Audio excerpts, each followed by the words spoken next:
Hello, everyone, and welcome to the Business at the Edge series by Pratexo, our series of short video interviews with thought leaders and practitioners in digital transformation as it relates to edge computing.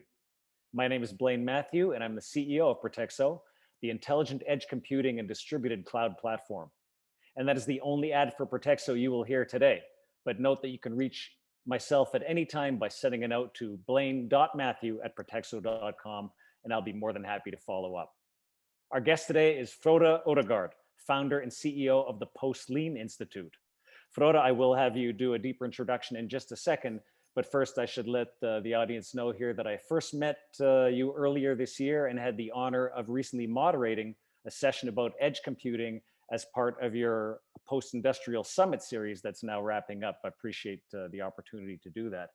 So Frode, why don't you tell us a little bit more about your background and maybe what the Post-Lean Institute is all about? Sure.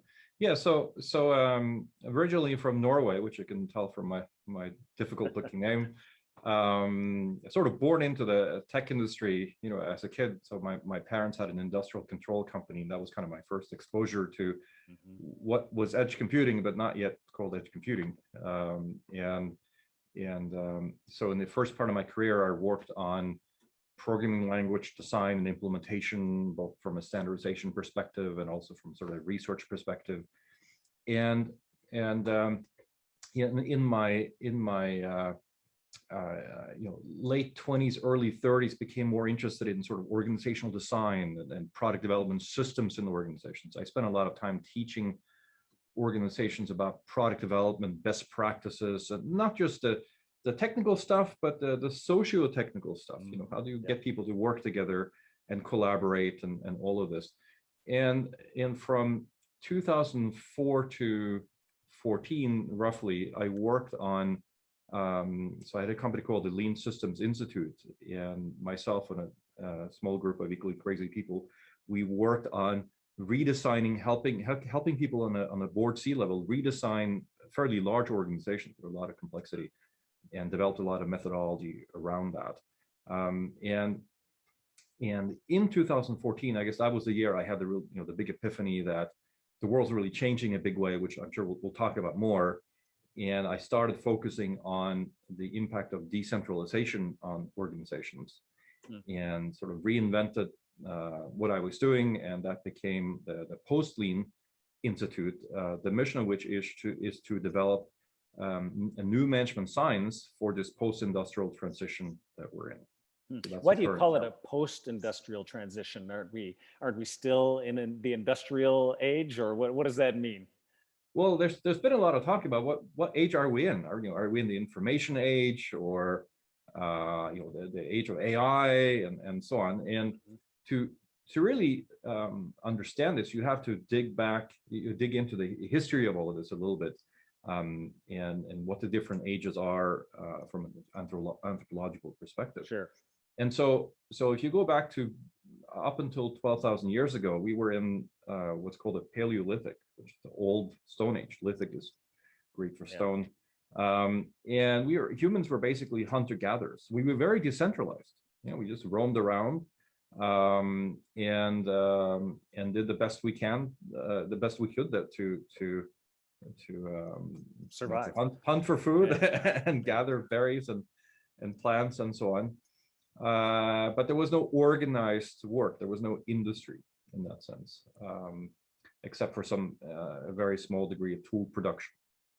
And then about 12,000 years ago, the first humans in what is now northern Syria, southern Turkey, started doing sort of part-time agriculture, and sort of a 2,000-year experiment until about 10,000 years ago. That's when we see the beginning of what we now call the Neolithic, and this Middle Age is called the Mesolithic. So the Neolithic is where humans first start centralizing, and we settle down. We have animal husbandry, agriculture. We start thinking about planning for the future. Today we have earnings seasons. We have silos in organizations we complain about. The first silos were grain silos, and that's where this idea comes from of organizing around a shared resource.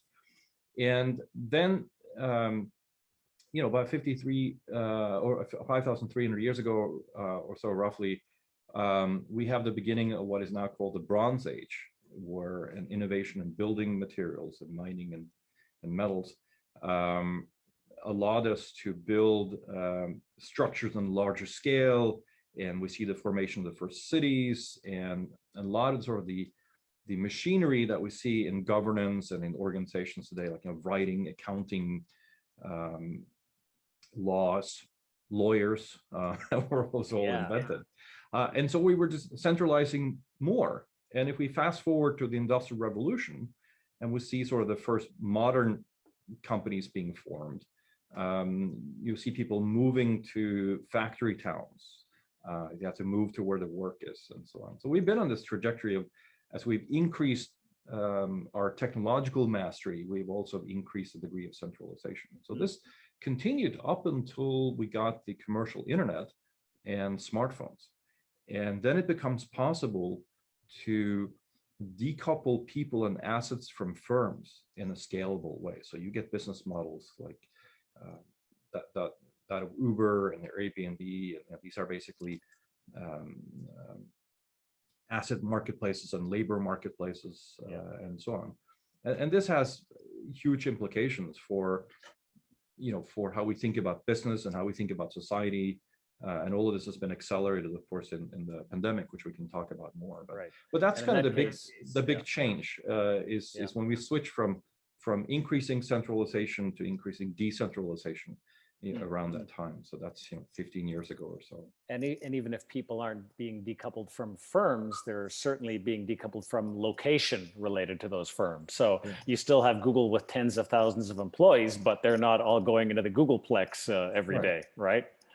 Yeah, and I think the pandemic really showed us how in organizations where people were already connected and collaborating online, and some of them quite large organizations, or especially in the tech industry, you saw people moving back to where they grew up, to the Midwest and so on. They could keep their jobs and continue working. So that's also a form of decentralization. So we're physically dispersing as well. So we jumped right into it right off the bat, but I'm sure the audience listening caught on to the notion that this topic of decentralization is obviously very much related to the notion of computing on the edge and edge computing, because as you're decentralizing society, business systems, organizational structures, then you need the kind of computing infrastructure just to support this decentralization, right?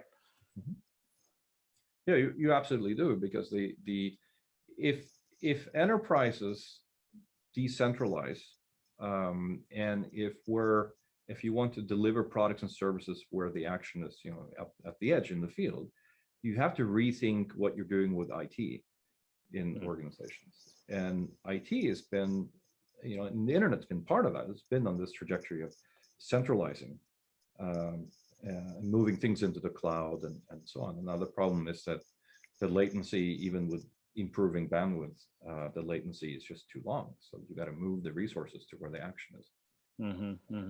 Before we maybe get into more the technical side, what are some more examples of decentralization or ways that organizations, societies, businesses are being decentralized? Well, you have, we already talked about the location of individuals. What you're also seeing is the threshold for starting new organizations is decreasing. So we've had examples of companies like Instagram and WhatsApp and so on that are required for billions of dollars with a very small number of employees, and that's continuing. You have companies like Marathon Digital Holdings. The CEO of that firm, Fred Thiel, is on the chair of our advisory board. I think that company has something like 11 employees. And their market value now is about $2 billion. And it's not only about the number of employees, though. It's about increasingly these companies are so-called virtual companies, where these 11 people are not in the same room all the time, right? Yeah, they don't. Or ever. They don't have to be. Yeah. And so one of the frequent guests on our talk show, Dr. Julie Albright at USC, she talks about work that's embodied work where you have to show up physically to do the work. You're tending someone's garden, or you're picking up waste and so on, and how that work fared very, was a very different, had a very different response, or there was a very different outcome for those people during the pandemic, as opposed to people who could just continue working digitally, except maybe they were doing it from the home office now instead of their going into the office. Yeah. So there's decoupling in terms of physical location. There's decoupling in terms of course, in terms of dispersion of ownership, when you have people starting more new organizations that are very small. Right. There's decoupling in terms of production. So in the world of manufacturing, we're starting to see manufacturing move to the edge, decentralizing, where people are 3D printing spare parts, for instance. Right. One of the sessions that we had in the post-industrial summit series, where, thank you again for moderating, you did a good job, was Amar Hanspal, who's the CEO and co-founder of Bright Machines, and he was formerly the co-CEO of Autodesk. So that's where they've been working on very interesting design tools. And design tools have made a lot of progress. Manufacturing is very complicated. It's really been stuck in sort of this paradigm of incremental optimization and then continuous improvement and so on, but maybe not making radical leaps. But now when you have machines that can do production, in the case of Bright Machines, assembly on a just-in-time basis, where the demand is, and where you can have that driven by a software description, just like we have PostScript for laser printers, we're getting a similar type of technology for manufacturing.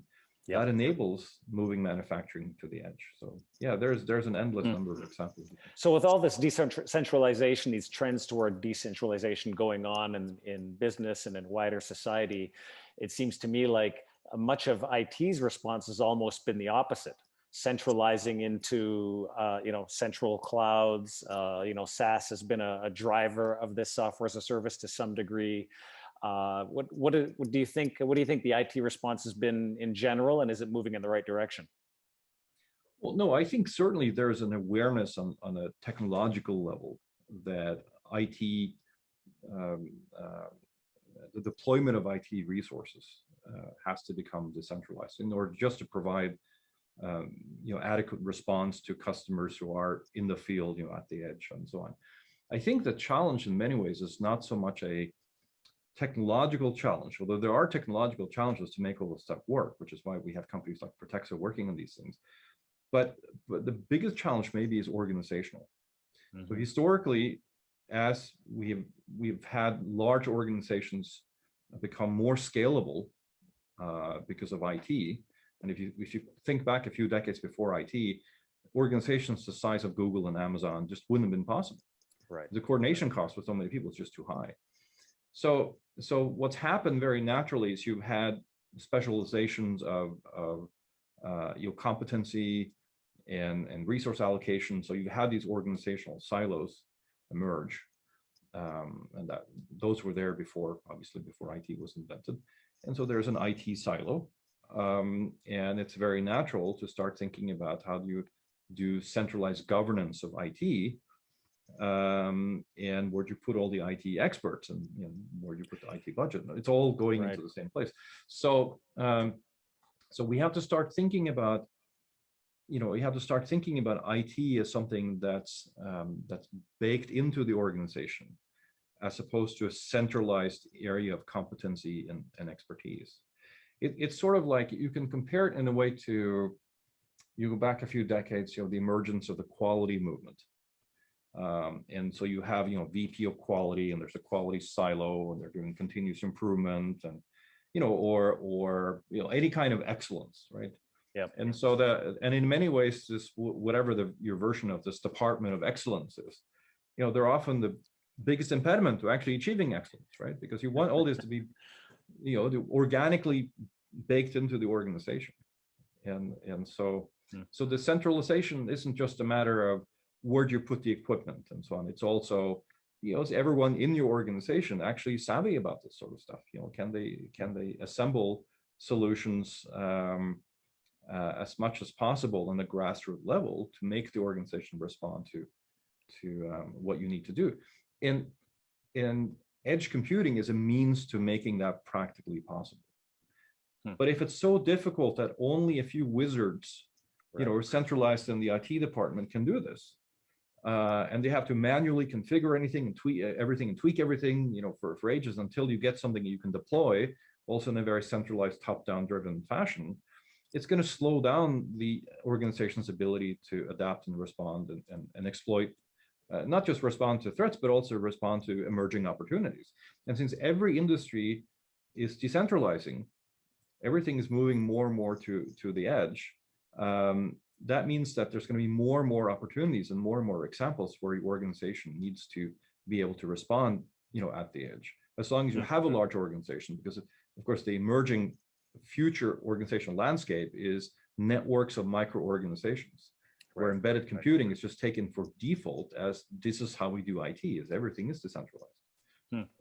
Well, Frode, I think that's a great cliffhanger to end on, because I'd like to take a break now to keep these videos short. But in the next installment of this, let's continue this discussion, and I really want to talk about what businesses should be doing to respond to these forces, specifically how they should be supporting the inevitable decentralization that's coming. So we'll continue this in the next installment. In the meanwhile, if anyone would like to reach out to you, how should they? Probably best way is just to find me on LinkedIn. So just search for Frode Odegard, Post-Lean Institute. Happy to chat more with people about this. We have a number of events that are going on. We have some coming up in November. So we have a lot of content to share. And there's a big community out there with leaders who are interested in keeping tabs of all this stuff. So excellent. And your website is postlean.com. Is that correct? That's correct. All right. www.postlean.com. You can see it on the video here. And of course, anyone can reach out to me anytime, also via LinkedIn or at blaine.matthew@pratexo.com. Thank you. See you next time.